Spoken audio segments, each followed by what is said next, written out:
Hello everyone. इस video में हम लोग एसएससी सिलेक्शन पोस्ट का एग्ज़ाम जो कि 3 अगस्त को हुआ था 4 शिफ्ट में, उसमें जो जनरल अवेयरनेस के क्वेश्चन आए थे वो देखेंगे। तो उसमें एक क्वेश्चन था tsunami is not caused by, 3-4 option दिए हुए थे, उसमें सही आंसर था अर्थक्वेक। और एक क्वेश्चन था number of members in public undertaking, committee कितने होते हैं, तो 22 मेंबर्स होते हैं, जिसमें से 22 ही आंसर था उसका। इसमें से 15 लोकसभा के होते हैं, 7 राज्यसभा के होते हैं। और एक क्वेश्चन था एग्जांपल ऑफ कोऑपरेटिव सोसाइटी, तो वो उसका आंसर था टिस्को।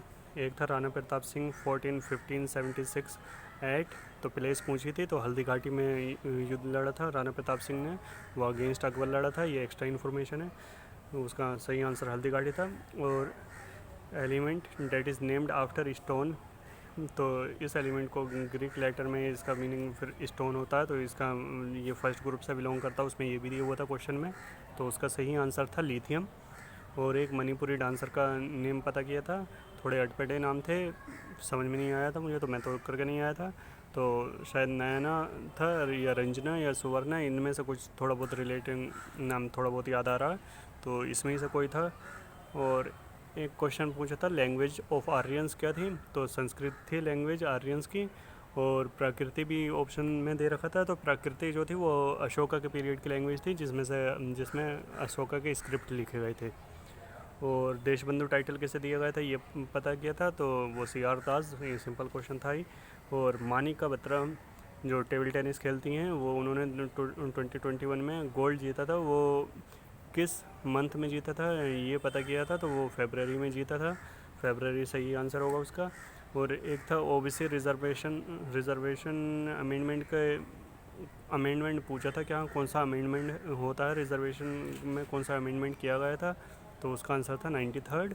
और अभी फ़िलहाल दोबारा से अमेंड किया जा रहा है उसे, तो 127 दोबारा से अमेंड हुआ था वो।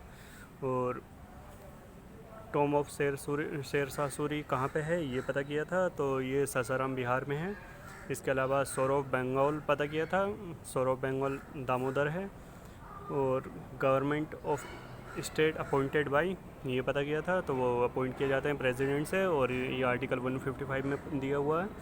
और Prithviraj Chauhan was defeated by in Panipat, यानी कि किसने डिफीट किया था पृथ्वीराज चौहान को ये पता किया था, तो बाई मोहम्मद गौरी हो जाएगा आंसर, मोहम्मद गौरी ही आंसर था। और element that help in growth and development ये पता किया था, क्या कौन सा एलिमेंट ग्रोथ और डेवलपमेंट में हेल्प करता है, तो इसका आंसर Fe था, Fe यानी आयरन। और 2011 के सेंसस से पता किया था कि UT with highest literacy rate, तो UT with highest literacy rate हो जाएगी लक्षद्वीप। लोएस्ट रहा था दादरा एंड नागर हवेली का। और लिटरेरी फेस्टिवल या क्राफ्ट मेला, इनमें से कुछ एक पता किया था कि हाँ ये किसने इनोग्रेट किया है, तो ये इनोग्रेट किया था मीनाक्षी लेखी ने। यही सारे क्वेश्चन थे। अब इसके अलावा मेरे जो अटैम्प्ट्स थे, मैंने खुद दिया था ये एग्ज़ाम, तो मेरे अटैम्प्ट्स रहे थे 81, इसमें से सेक्शनल अटैम्प्ट ये रहे, इंग्लिश में 25 ही कर दिए, हालांकि सब थोड़ा बहुत अटपटा भी लग रहा था, पर इंग्लिश में तो सब ऐसा लगता है कि हाँ नहीं ये भी हो जाएगा ये भी हो जाएगा, तो इंग्लिश में 25 अटैम्प्ट हो गए, GA में 14 अटैम्प्ट्स, LR में 22, क्वांट्स में 20। तो ये रहे सारे के सारा एनालिसिस जो हमारा 3 अगस्त को एग्ज़ाम हुआ था उसका 4th शिफ्ट में SSC सिलेक्शन पोस्ट के लिए। थैंक्स।